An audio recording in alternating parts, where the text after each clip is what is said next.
everybody, I'm Lara Trump coming to you from Studio 45 at Trump Tower in New York City. Donald Trump has said himself he wouldn't be president today without social media. Yet the growing censorship of conservatives by big tech companies may now be ramping up to influence the outcome of the 2020 elections. Joining me to address online censorship is a Grammy-winning artist and social media influencer, Kaya Jones. Kaya, we are so excited that you are in studio, in the flesh. It's our first interview together. Thank you so much for being here. Thank you for having me. It means a lot. Thank you. So you are amazing on social media. I see your posts all the time. You're such a strong supporter of the president. You love this country. How important do you think social media was in 2016 to Donald Trump winning?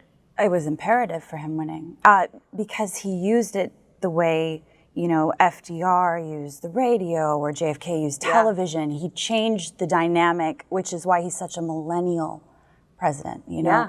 And that's what's exciting is he just bypassed media to the people. And so he is the media. If you want to know how the news is going to go, just watch his Twitter.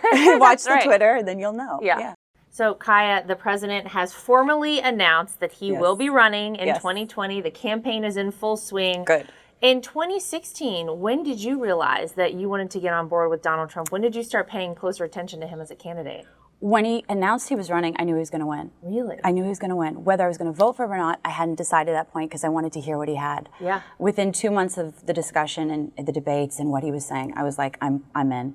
And I tried to have discussions with friends in Hollywood, and they just shut me down. I know. Every time. You live in a tough place to be a Trump supporter. I'm not there anymore. I'm now in New Jersey. Oh, really? Oh, good. Yes. She got out. I got out. Well, we have to help the state. We have to help certain states for sure. But yeah, they would shut me down. And that's when I just it got to a point where Andre Soriano came forward, a lot of people came forward, and I felt, you know what, I had a shirt that I bought in Washington when he was running, and I never was able to wear it. And so I'm going to take a selfie and wear it and just let everyone know. And that was the beginning of people then going, no way. And I'm like, way. Like, yes, we needed him. He was the perfect man at the right time. And it's not about being perfect. I think they try to attack him a lot. He was what we needed. Yes. And that's what's most important. You got that right. It's funny, though, because there's so many people, I think, that are very nervous about speaking out. But you've been very outspoken with your support for this president, which we appreciate so much and we love so much.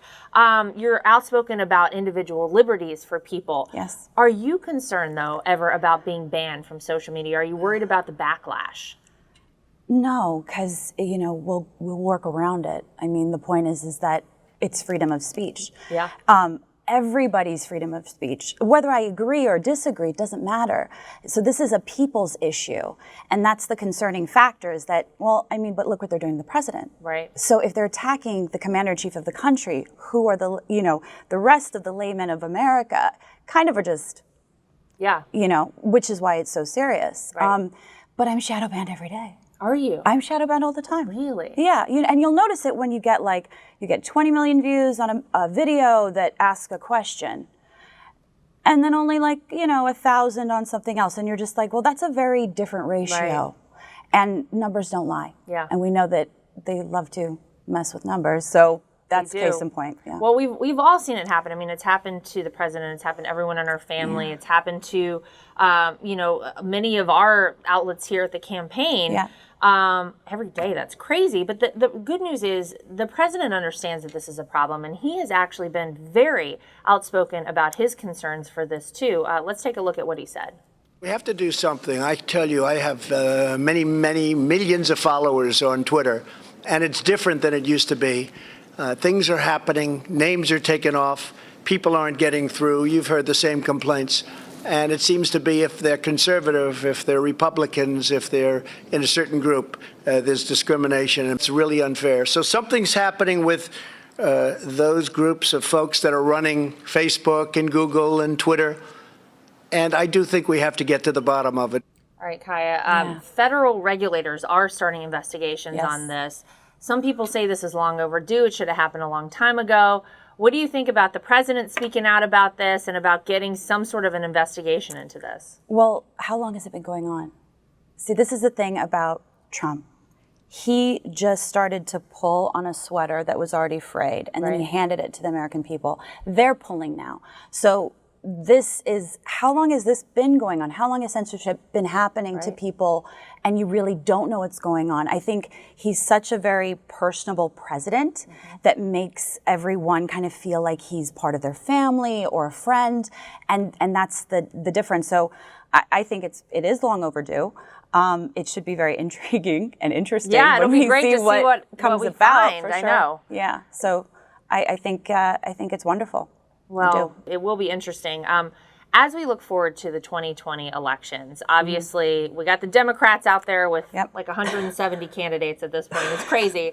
But Silicon Valley, I think, was very surprised by the way that Donald Trump used social media in 2016. Right. Even Mark Zuckerberg, I remember coming out and saying, listen, you guys did a masterful job using Facebook to your advantage. Don't you think, or are you worried about what they're going to be looking for and doing as we approach the 2020 elections? Because I don't think they want us to be using it in the same way. I don't think they want it to be as successful this go round for the president. 100%, which is pretty much why we're getting censored, right? Is because you have to keep the message from reaching the people, right?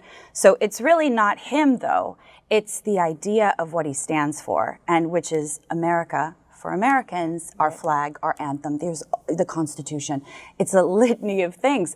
So he's just what's in the way, because it's been a constant attack on him, on your family, and it just never ends. So it's quintessential. We're behind the 8 ball when it comes to media, which is so great with what you're doing here. This is why it's important, because we need to get it to the people.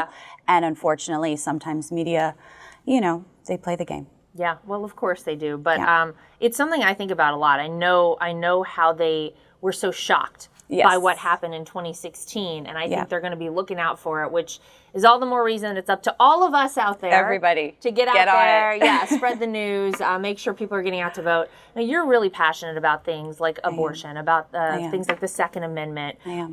As we look towards 2020 and we see all these Democrats and what they stand for, how would they threaten some of these things that you care about, that so many Americans really care about so much? Well, they already are. I mean, just the fact that we're talking about, and the president mentioned this during the debates with Hillary Clinton, and she completely denounced it, like, oh, that's not true about late-term abortion, about 9 months, and here we are.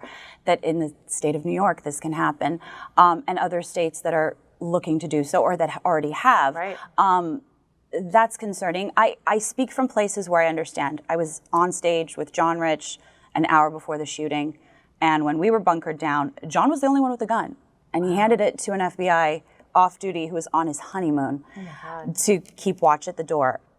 At that moment, that was a problem for me. We're all the cowboys with guns at a country western, Really? Yeah. So in these moments, that's when I go, we have to talk about the Second Amendment. It's our right. That's when I wanted to gun up. When it comes to abortion, I've had them. I speak from a place of understanding. I don't think you should take them away. I'm not trying to take anyone's right away. But I think we need to have a Surgeon General warning. Just like on cigarettes, this causes cancer. This may affect you at a later date. It does affect women, and by the time they're affected, it's too late. So how do we help mental health in that regard? Yeah. Well, listen, I think the good news is that because of people like you out there, because of so many Americans who really have seen their lives change in a very positive way since Donald Trump became president, I feel great about his chances of winning in 2020. It's a landslide. I think so too. But we appreciate everything you do every day. I know you get out there, you fight.